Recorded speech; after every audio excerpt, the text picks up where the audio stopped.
Hello दोस्तों, स्वागत है हमारे यूट्यूब चैनल बी के क्लासेस देखा में। देखिए दोस्तों, आप लोग का 28 फरवरी दोस्तों एग्जाम है। 28 फरवरी हिस्ट्री का, इतिहास का एग्जाम है दोस्तों। VVI दोस्तों MCQ लेकर आए हैं जो मैं दोस्तों, तो मेरे यूट्यूब चैनल पहली बार सब्सक्राइब कर लीजिए, बेल आइकन को प्रेस कर लीजिए। तो क्वेश्चन नंबर 1 है, राजमहल की पहाड़ियों में मुख्यतः जो रहते हैं वे कौन थे? वे पहाड़िए और संथाल लोग थे। कौन? पहाड़िए और संथाल लोग थे। Question number 2, east India company को बंगाल की दीवानी किसने प्रदान की?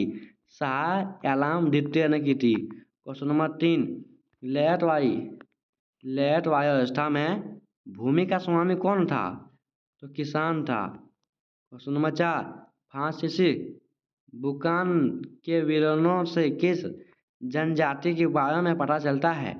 संथाल जनजाति के बारे में पता चलता है, Santhal. Question number 5, east India company को बंगाल, बिहार और उड़ीसा की दीवानी कब बात हुई? तो 1765 में हुई थी। कब? 1765 में हुई थी। क्वेश्चन नंबर 6, भारत में किस यूरोपीय और जिस कंपनियों ने सर्वप्रथम अपना ठिकाना बनाया अथवा भारत आने वाला पहले यूरोपियन कौन थे? तो पुर्तगाली थे। कौन थे? पुर्तगाली थे। क्वेश्चन नंबर 7, किस युद्ध में विजय के पश्चात ईस्ट इंडिया कंपनी ने बंगाल, बिहार एवं उड़ीसा की दीवानी अधिकार प्राप्त कर लिए? वह बक्सर ने। किसने? बक्सर ने। क्वेश्चन नंबर 8, किस रिपोर्ट का संबंध भारत में ईस्ट इंडिया कंपनी के क्रियाकलापों से है? तो पांचवी रिपोर्ट। अब देखिए दोस्तों, क्वेश्चन नंबर 1, हूल दिवस कब मनाया जाता है? तो हूल दिवस 30 जून को मनाया जाता है। 2, दक्कन के गांव में लेयतों ने बगावत कब की? दक्कन में गांव में लेयतों ने 12 मई 1875 को बगावत की। ठीक है, चलिए तब क्वेश्चन नंबर आगे देखते हैं। अब देखिए तो आगे है, अकबर कालीन साम्राज्य के 12 प्रांतों की विस्तृत सूचनाएं आईएन अकबर किस भाग में किस में दी गई है? तो मुल्लक आबादी। क्वेश्चन नंबर 2, अकबर के द्वारा जारी किया गया चांदी के सिक्के को क्या कहा जाता है? तो दाम कहा जाता है। क्या है? दाम। क्वेश्चन नंबर 3, आईएन बकरे के किस भाग में मन सवादारी का प्रयोग किया गया था? तो सिपाही आबादी। ठीक है, सिपाही आबादी। क्वेश्चन नंबर 4, आईएन के अनुसार सिंचाई वाले क्षेत्र में वर्ष में कुल फसलें कितनी होती थी? तो 3 होती थी, 3। क्वेश्चन नंबर 5, अबुल फजल की आईएन एक बकरी में किस शासन का वर्णन है? तो अकबर का वर्णन है। किनका? अकबर का। क्वेश्चन नंबर 6, भारत में 17वीं सदी में जो भी फसल के रूप में अफ्रीका हो स्पेन के रास्ते आई थी उसका नाम था मक्का। उसका नाम क्या था दोस्तों? मक्का था, मक्का। क्वेश्चन नंबर 7, 16वीं 17वीं सदी के दौरान हिंदुस्तान में लगभग कितने प्रतिशत लोग गांव में रहते थे? वह संख्या 85% लोग गांव में रहते थे, 85%। क्वेश्चन नंबर 8, तंबाकू का सेवन सर्वप्रथम किस मुगल सम्राट ने किया था? तो अकबर ने किया था, अकबर ने। आगे क्वेश्चन देखते हैं।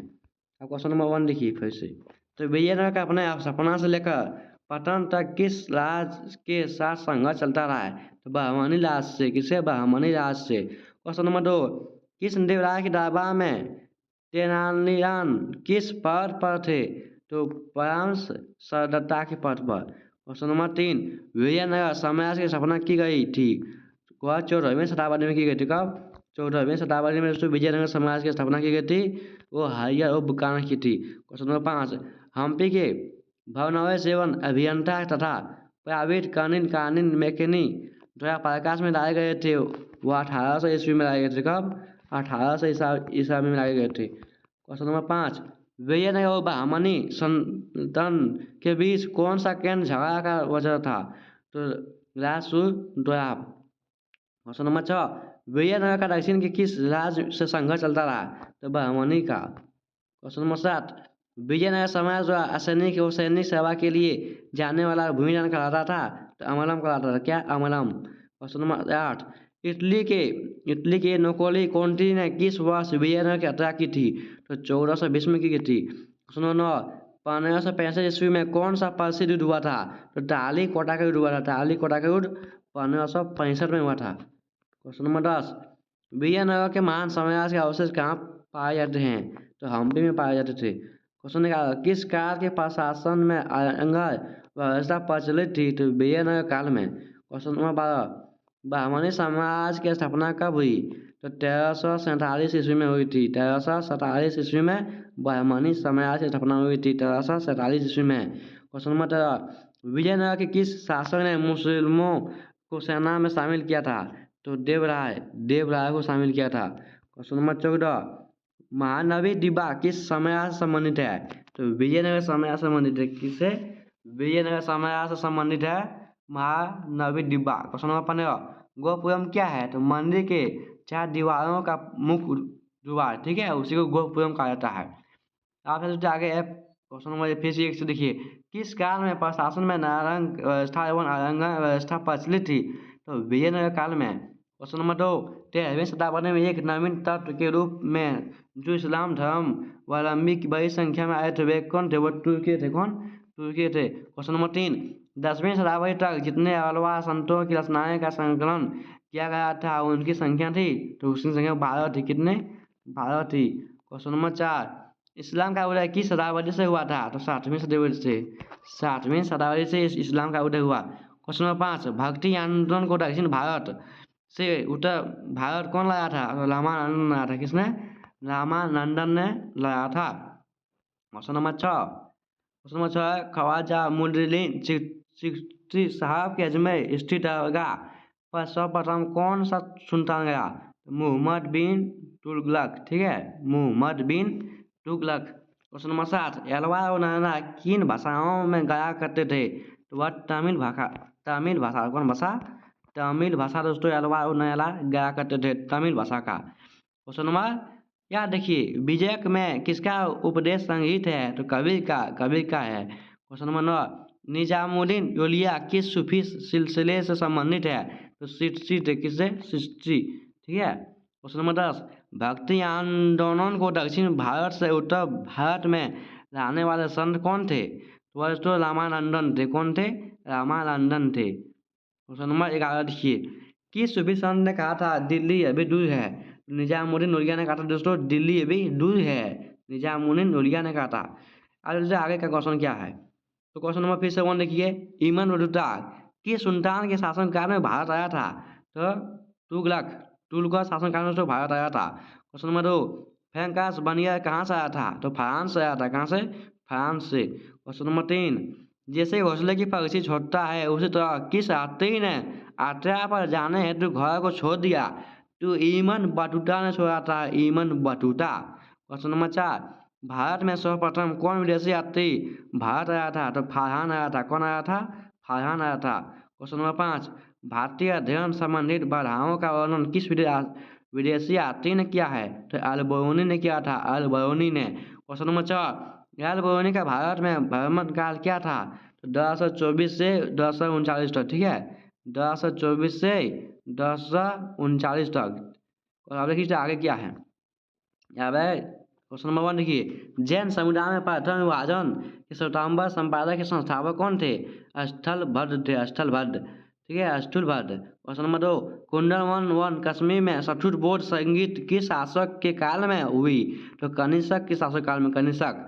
क्वेश्चन नंबर 3, वर्धमान को महावीर अथवा जिन कहा गया जाता है सुख दुख पर विजय पाने के कारण? क्वेश्चन नंबर 4 देखिए, बुद्ध का सागर में दिया गया प्रथम प्रवचन क्या कहलाता है? तो धर्मचक्र प्रवर्तन कहलाता है। क्वेश्चन नंबर 5, बौद्ध साहित्य मुख्य रूप से किस भाषा में लिखा हुआ है? तो पाली भाषा में लिखा था। पाली भाषा में। क्वेश्चन नंबर 6, श्वेतांबर एवं दिगंबर का संबंध किस धर्म से है? तो वह जैन धर्म से है। किस धर्म से है? तो जैन धर्म से श्वेतांबर और दिगंबर का संबंध है, जैन धर्म से। क्वेश्चन नंबर 7, दीपवंश और महावंश ग्रंथ किस देश से संबंधित है? वह श्रीलंका से संबंधित है। श्रीलंका से। क्वेश्चन नंबर 8, यावत सुबा वर्तमान में किस राज्य में है? तो वह उत्तर प्रदेश में। कहाँ? उत्तर प्रदेश में। क्वेश्चन नंबर 9, 5वीं शताब्दी में निर्मित देवगढ़ के मंदिर किसकी मूर्ति थी? वह विष्णु की मूर्ति थी। किसकी? विष्णु की। क्वेश्चन नंबर 10, भिलसा टोपस के लेखक कौन थे? अजेंदर कलिंग थे। अजेंदर कलिंग। भिलसा टोपस के लेखक अजेंदर कलिंग थे। क्वेश्चन नंबर 11, बौद्ध समुदाय में प्रथम विभाजन किस संगति में हुआ था? तो सतुट संगति में था। सतुट। क्वेश्चन नंबर 12, सतुट बौद्ध संगति कब हुआ था? तो 100 ईस्वी में हुआ था। कब? 100 ईस्वी में हुआ था। क्वेश्चन नंबर 13, त्रिरत्न सिद्धांत, मार्ग ज्ञान, सम्यक दर्शन, सम्यक आदर्शन किस धर्म की महिमा है? वह जैन धर्म की महिमा है, जैन धर्म। क्वेश्चन नंबर 14, बुद्ध की मनवा का मूर्ति पहली बार किस काल में बनाई गई? तो मथुरा काल में बनाई गई थी, मथुरा काल में। अब है क्वेश्चन नंबर फिर से वन देखिए, पाटलिपुत्र की स्थापना किसने की?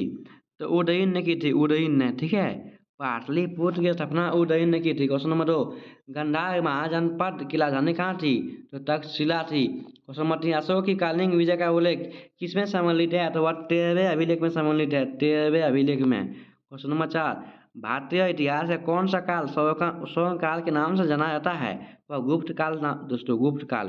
क्वेश्चन नंबर 5, बौद्ध एवं जैन साहित्य के मुताबिक 6वीं शताब्दी ईसा पूर्व में कितने महाजनपद थे? अथवा बौद्ध साहित्य के अनुसार भारत में कितने महाजनपद का विकास हुआ था?